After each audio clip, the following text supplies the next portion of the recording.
And like I said, that big tank in the middle is where the sap goes in. It goes in through that RO machine, the reverse osmosis.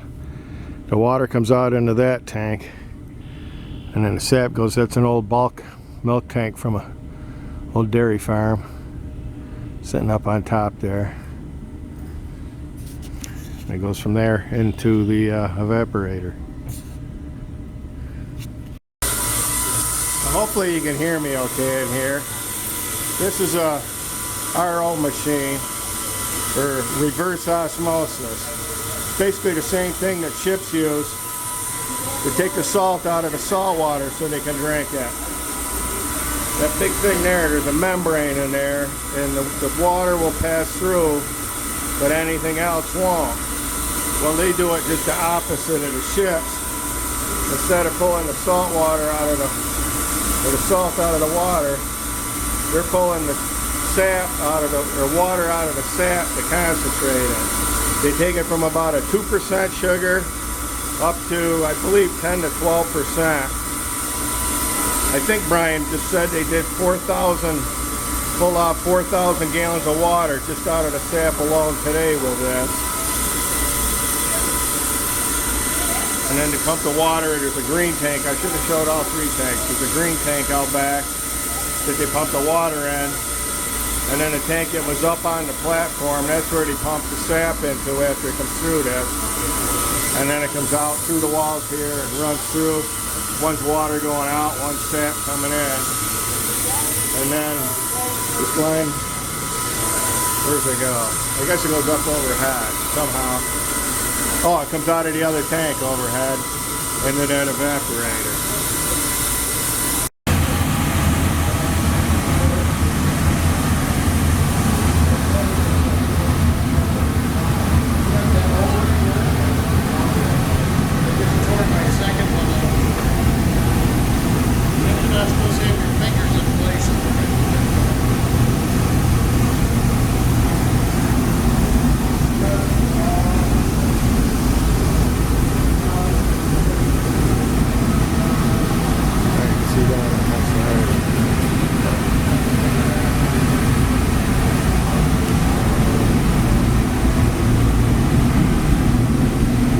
You don't see much in here.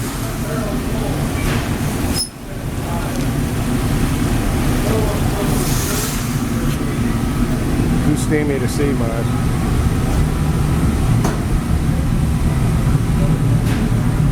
That's where the sap runs in.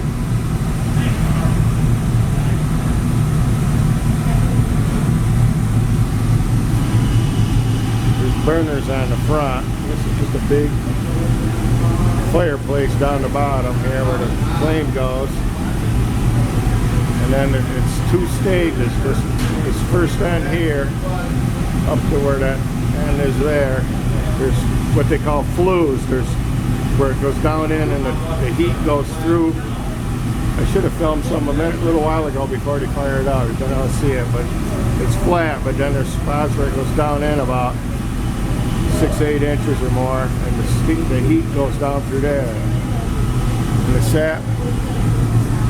sap comes from the RO machine overhead here, and then it goes through pipes in the steam hood here, and that preheats it. You can see them up, lights on the other end. It goes back and forth, and it preheats it, and it's coming out of there.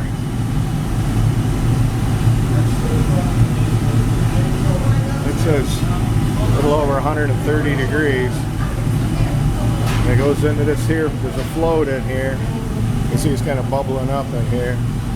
And as that sap gets low inside, this float opens up, and so it's constantly running in right now.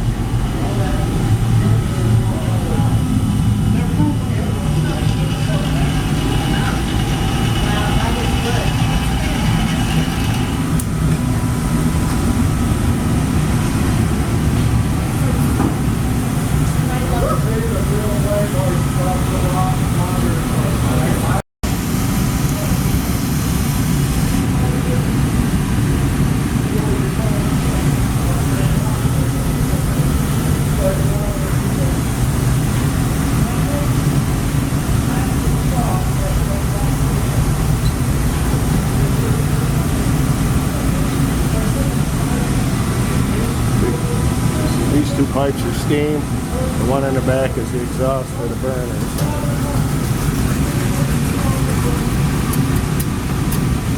Now here he's getting ready to filter it. They add this, what do you call the powder? Filtrate. Filtrate. They add that to the sap, or the syrup, and then they pump it through this thing here. And there's a bunch of layers of a filter here. You can see all these separate layers. And the filtrate helps collect any contaminants, any dirt or anything that's in it, in the filter.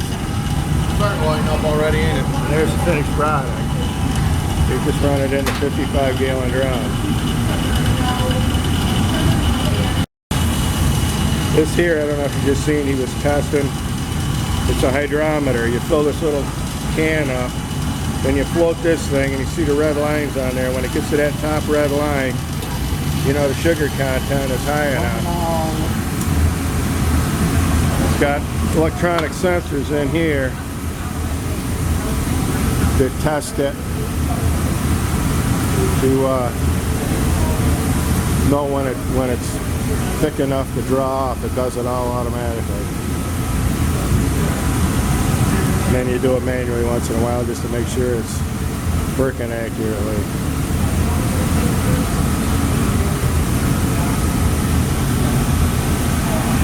And you can see it here. There's two big fuel oil burners in here. I think each one does about 15 gallons an hour of fuel oil to boil.